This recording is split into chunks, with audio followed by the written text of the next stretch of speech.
there. Welcome to the Bloomingdale Public Library. This is Miss Katie, and I'm Miss Jones, and we're here today. This is volume 1 of the Monarch book list. We want to introduce you to these wonderful titles. There's 20 altogether. Miss Katie, can you tell us what the Monarch list is all about? It's a list made by the Illinois Association for School Librarians. So it's Illinois librarians picking books for Illinois students just like you. And they're picked for grades kindergarten through 3rd. So all of these books will be great for that age group. And we all hope you enjoy them. You know, I found some books in here that as a grown-up person, I really like. Me too. So they're kind of for everybody in the family. All right, what's our first book? This first one is called Can I Be Your Dog? It's about Arfie. Arfie lives in an alley in a box and he's so lonely and he wants to find a family, so he writes letters. Have you ever gotten a letter, maybe from grandma or a neighbor? And he's trying to find different people to be his family. In the end, I'll spoil it, he finds a family, but it's maybe not who you think. It's a surprise ending. It's a surprise ending. You know, I felt really sorry for Arfie because, like you said, he lived in an alley. And it's very interesting how he takes some of the disappointment letters that he gets. He has a different bad reaction. The other thing about this book, it has something in the back that tells you how to adopt animals that need homes. So sometimes you have to look in the back of the book to get even more information. That's a good one. This one stays checked out all the time. All the time. How to give your cat a bath in 5 easy steps. How many of you have cats? How many of you want to give your cat a bath? That might be really, really hard. This particular book is so well illustrated. It's very funny, and it shows all the different steps. You'll be able to tell the different steps that they're at, and it's much more complicated than you think it's going to be. It's really adorable, and I don't know if I can't tell if this cat finally gets a bath or not. I'm not going to tell you, but it's a really fun book. How to give your cat a bath in 5 easy steps. Now we talked about dogs and cats. We'll go back to dogs. And this one is from the King and Kayla series. It's a chapter book or an easy reader book. And it's the case of the missing dog treats. Because Kayla and King are making treats, but they're not for King, they're for a new puppy friend. But when they go to get them, some of them are gone. Kayla thinks it's King, but King is a good investigator, and with the new puppy friend, they are on a mission to find the surprise eater of the treats, and they do. It is kind of a mystery. You get to go through all the steps and he's trying to find who did it, and it's kind of a surprise who did it. It is. Yeah. It is something. We have another dog book. Douglas, You're a Genius. This is a cute story about Douglas and his owner, Nancy. And they're in the backyard playing one day, and they're playing ball, and the ball goes over the fence. And what happens is here they are, down by the hole. There's a hole in the fence, and a little train comes through and it has little cards on it, but all the words are in Spanish.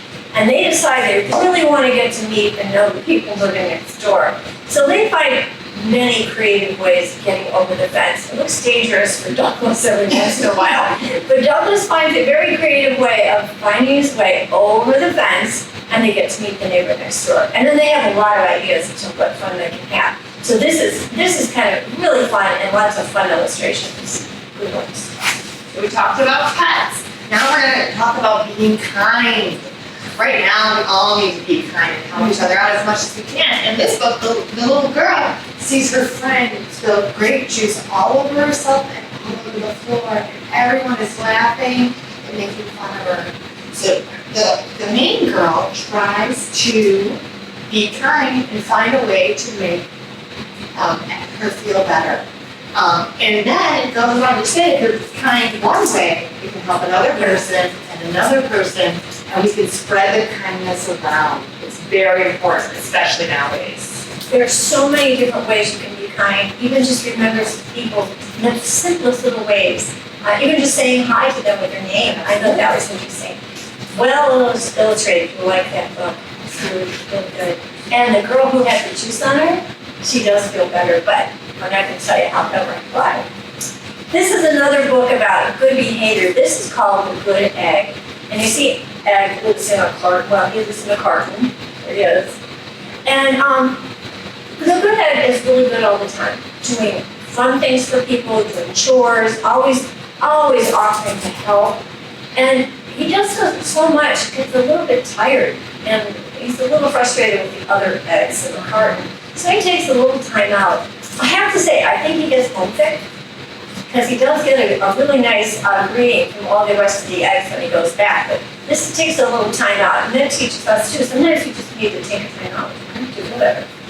So all these books are stories or fiction books, but this book is a big deal because it's a nonfiction book. It's a book about facts, and it's about this big deal, the sun. You know, the sun and the planets are part of our lives, part of our orbits every day. And this book tells us how the sun keeps us going. How not only does it give us light and warmth, but it helps our orbits and helps the other planets stay in their orbits too. It's full of fun facts that I didn't know and learn from. And there's little tips, and in the back, there's even more information. Yeah. Lots of learning opportunities, and guess what? The sun is kind of a big deal.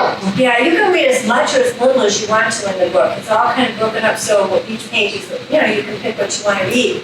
Like every illustration on these planets, he's given them a personality. And I want you to take a look at Pluto. Because Pluto is our little tiny planet, and he's so cute how he includes Pluto, our dwarf planet. Yes. Now this is another nonfiction. It's If Sharks Disappeared. This tells the history, kind of the history of the world, but also included is the history of sharks, because they go way, way, way back in the development of the Earth. And sharks are today very necessary for our oceans to keep them healthy.